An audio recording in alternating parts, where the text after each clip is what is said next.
Hello बच्चों, जय श्री कृष्णा, राधे राधे। अगला क्वेश्चन है अपना, निम्न समीकरणों को हल कीजिए और अपने उत्तर की जांच कीजिए। समीकरण पहला है हमारे पास 8n प्लस 4 बराबर 3 कोष्टक शुरू n माइनस 1 ब्रेक ये कोष्टक बंद प्लस 7 है। अब सबसे पहले अपन लिखेंगे 8n प्लस 4 बराबर, अब यहाँ देखो ये कोष्टक के अंदर वाली जो संख्या है, सबसे पहले तो कोष्टक हल करेंगे। कोष्टक के अंदर वाली संख्या और इधर कोष्टक के बाहर संख्या, इनके मध्य कोई चिन्ह नहीं दिया है इसने, तो अपने इसका क्या संबंध मानेंगे? गुणा का संबंध मानेंगे। तो यहाँ लिखेंगे, अब इस 3 का n और -1 दोनों के साथ में गुणा हो जाएगा, तो 3 भी प्लस और n भी किसका है? प्लस का दे रखा है यहाँ, तो 3 का n के साथ में गुणा हुआ 3n और 3 का -1 के साथ में गुणा होगा, तो ये 3 प्लस का और ये -1 का गुणा हुआ तो प्लस माइनस होता है -3।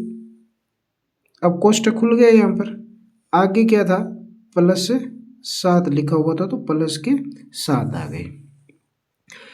अब देखो, जिस संख्या के साथ ABCD का कोई अक्षर लग जाता है तो वो चर संख्या बन जाती है।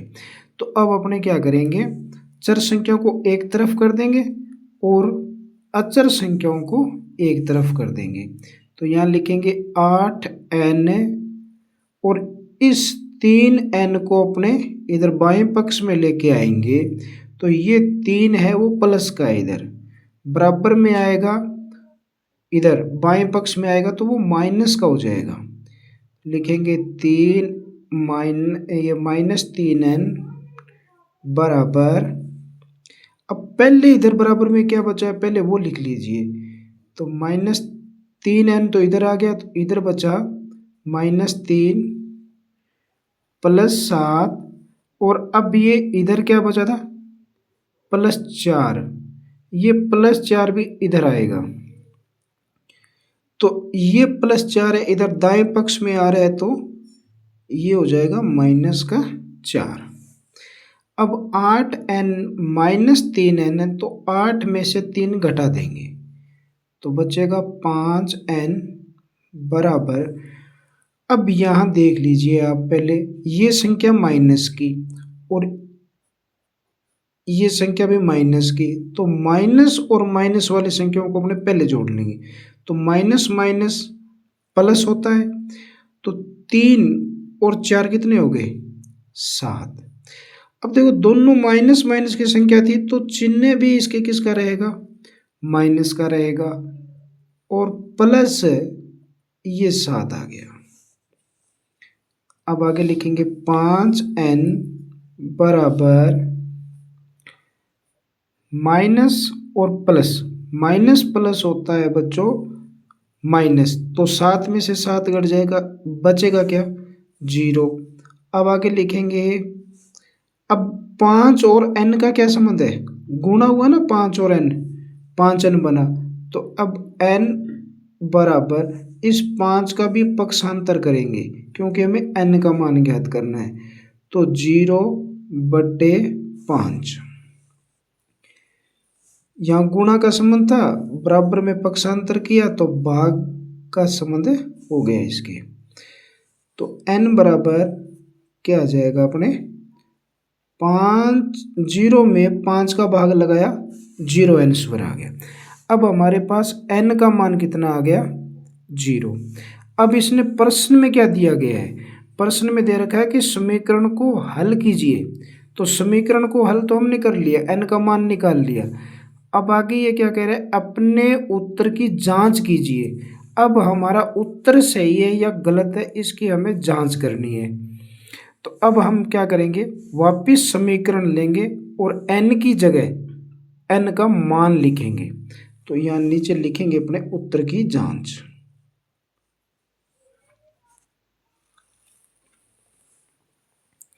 अब यहाँ लिखेंगे उत्तर की जांच।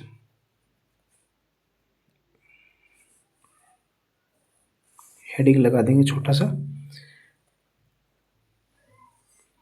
पहले समीकरण लिखेंगे 8n + 4 बराबर 3।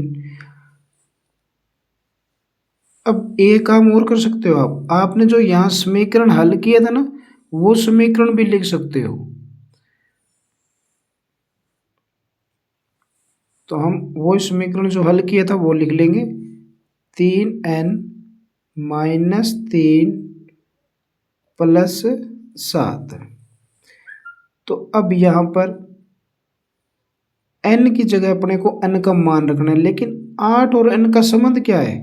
गुणक है ना, तो यहाँ पर भी गुणा का निशान लगा के 0 लगाएंगे। +4 भी n के स्थान पे तो n का मान आ गया, बराबर 3 × 0 -3 + 7। आगे यहाँ लिख देंगे n बराबर 0 रखने पर। अब समीकरण इसको हल कीजिए। कोई संख्या को जब अपने 0 से गुणा करते हैं तो 0 + 4 बराबर 0 -3। 3 का 0 के साथ में गुणा हुआ 0 -3 + 7। अब 0 में 4 जोड़ देंगे तो क्या आ जाएगा? 4 बराबर 0 में से 3 घटाओ, नहीं घटेगा। 3 में से 0 घटाओ तो भी -3 +7। 4 बराबर, अब यहाँ देखो -3 और +7 तो दोनों से क्रिया अलग अलग है। यहाँ पर ये माइनस का है, ये प्लस का है, तो माइनस प्लस क्या होता है? माइनस होता है। तो 7 में से 3 घट जाएगा। 7 किसका? प्लस का। ज़्यादा है संख्या, तो 7 में से 3 घटाएंगे तो 4 बच जाएगा। अब 7 प्लस की थी, 7 संख्या जो प्लस की है, तो अपना उत्तर भी किस में आएगा? प्लस में आएगा। अब यहाँ देखिए, हमारा बायां पक्ष और दायां पक्ष बराबर हो गया, तो अपने उत्तर सही था। तो हम लिख देंगे